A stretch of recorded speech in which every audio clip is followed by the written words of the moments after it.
Well, hello viewers and welcome back to Mixed Mazda Valleys. Well, for all you people who's interested in my Nepenthes grow space, I've continued to do it. I've relined all the walls on the inside, as you can see, with it's thermal insulation, but I want it to reflect the light during the summer months as well. I've bubble wrapped all the roof, all them windows, bubble wrap. I couldn't get the large bubbles, but according to the garden centre, this was advertised by Garden as their product, so I've had to use it. I've only got to do the door. As you can see, I've still got to do the door. But I wanted to share with you today because when I've done this video, I'm going to put some plants in for the winter. I've got a couple of Bergmansia and Setia banana plants that I need to protect over the winter. But what I also wanted to do was a big shout out to a viewer named John in Scotland. John wasn't impressed with my cooling and heating controller from China. So John, and thank you very much, John. I really do appreciate it. And I know you said you didn't want any money or anything for it, but you do want a basil cutting of one of my Nepenthes next year sometime. John, thanks for the Inkbird. Absolutely amazing. It arrived okay. It looks brand new, John. I don't know if you've used it or you bought it to use and you never used it, but it was still packed in the box. I've got it set at 15 like before. At the moment it's 19.1 in here, look. I went out at the weekend looking for a heater because obviously my, let's just get down here without dragging you all down here. My tube heater is not going to heat this greenhouse during the winter. However, it's set at 15 degrees, and if I look before I change my thermometer, if you can see it, that's saying the maximum, that's yesterday, obviously I usually change it in the morning, was 24, and the minimum it went to was 15.1, and I've got the heater set on 15. So, but it really wasn't winter months, so it really wasn't a cold night. Something else I wanted to show you was, most of you know that I do a few farmers markets, and there was I did do one this week on Sunday, but I went up there anyway to see some of the local people who do the stalls, and for once they had like a car boot on as well, so me and car boots, I could walk around them forever, you know. So but while I was walking around, I'll show you now.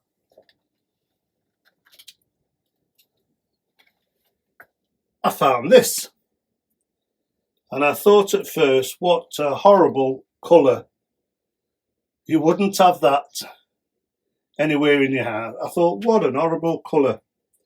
So the guy said, oh, it's a cooling fan, but it said £25 on it. I said, does it work? He said it works, but I've lost the remote control. I said, no, 25 quid's a lot of money. I'll give you a tenner for it. Take it off your hands. Anyway, I brought it home. I've cleaned it all up best I can. It holds 10 litres of water in the tank. It is an evaporative cooler, actually. If you can see at the back, it's got like a fabric that goes round on a conveyor up and down. It oscillates from side to side. You can have it on high, medium or low. And he said the LED display here doesn't work. Anyway, when I cleaned it all up and I got it working, I looked round the back of it and there's a little screw fitting. And you open it up and it's where the batteries go. So it takes two AA batteries that was absolutely corroded. So they'd been in there for years. So I took them out. I've tried to clean it with a wire brush. I've got to get some batteries now. I'm hoping that when I've cleaned it up, the LED might work. I doubt it very much, but for a tenner what I gave him, it'll do the job in the summer. And I'm hoping to set this at 26. So in the summer, when this greenhouse gets to 26, this starts coming on and cooling down, and it oscillates. Well, let me just switch it on and give you a bit of a demonstration. So let's just switch it on, see if we've got it going. Like you can see, we're on low mode at the moment, so we'll go up to high. Go speed, we'll go up to high. We're on swing, so it's oscillating. It's on normal and it's cool. It also has a timer, but I think to use that you'd probably need the remote control. I'll turn around now and show you.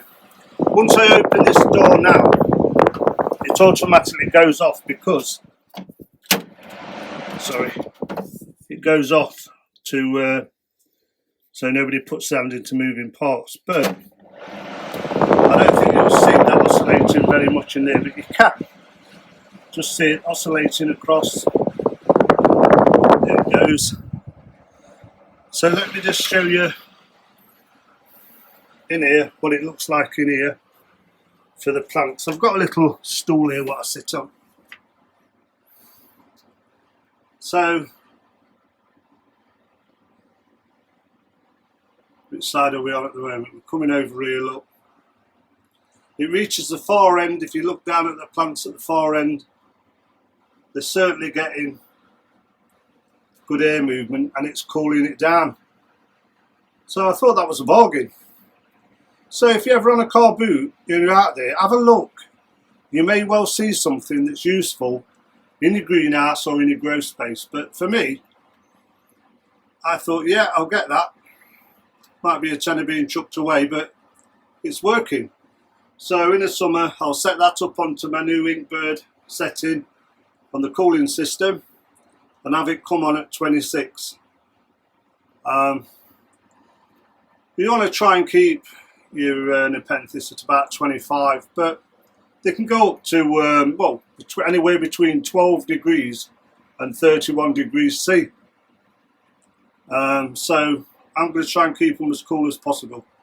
But I reckon at 26, that's looking all right. That's doing okay. Yeah, you can clearly see them moving.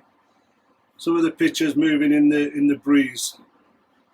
And now it's insulated fully and bubble wrapped. I don't think we'll have a problem this winter.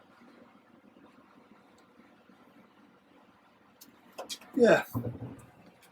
So yeah, that's doing all right. I did also get a couple of questions from a couple of viewers regarding my Highland Nepenthes. Temperature range, well, I've just already said between 12 and 31 degrees C. That's about 54 to 80 Fahrenheit, I believe. I set mine at nighttime temperatures of 15 degrees. They can actually go down to 12 to 13 at night, which is about 54 to 55 Fahrenheit. Humidity, you're looking at 80% plus for some of these. In here, I try to keep this between 60 and 70 for these Nepenthes, but during the winter, I'm leaving it at 60. I don't want it to get too damp in here. I don't want to get any rot on any of the plants. Another viewer asked me, do I fertilize my plants? No, I don't fertilize any of my Nepenthes. All I do is foliar feed, and that's probably once a month. And I use I use a spray pump bottle. I don't think you're going to see this now, but I use Oceanic Seafood Fertilizer. It's concentrated, you can't really see that, but you only need 1 milliliter to 1 litre of RO water. So really a capful will probably do you. It works out about a capful when I've measured it. But I do give a foliar feed, say once a month. But that is all that these Nepenthes get. Okay, I hope that's answered your questions. Well, I just thought I wanted to do a big catch up, let you see how I'm going on. I know there's a lot of people like Nepenthes and want to see how this grow space comes along, but it'll be a few more weeks before I do another one on Nepenthes now, because I've really got to get I've got a lot of Masdevallias that's coming into a spike and I want to share them with a lot of viewers. So if you enjoyed this video, give us a thumbs up. Once again, John, thank you very much for the Inkbird. Absolutely amazing. I think it's a 308, but absolutely brilliant of you, John. And I'll certainly get a basil shoot up to you as soon as I have some available. Well, let me know in the comments what you think about me expert bubble wrapping. I think it looks okay. I've sealed it all in. It looks okay to me. There's no drafts anywhere in it now, and don't forget the walls have got polystyrene in between them, in between marine ply. And yeah, I thought this looks okay. So until next time, viewers, thank you very much for watching, and I'll see you on the next one. Bye.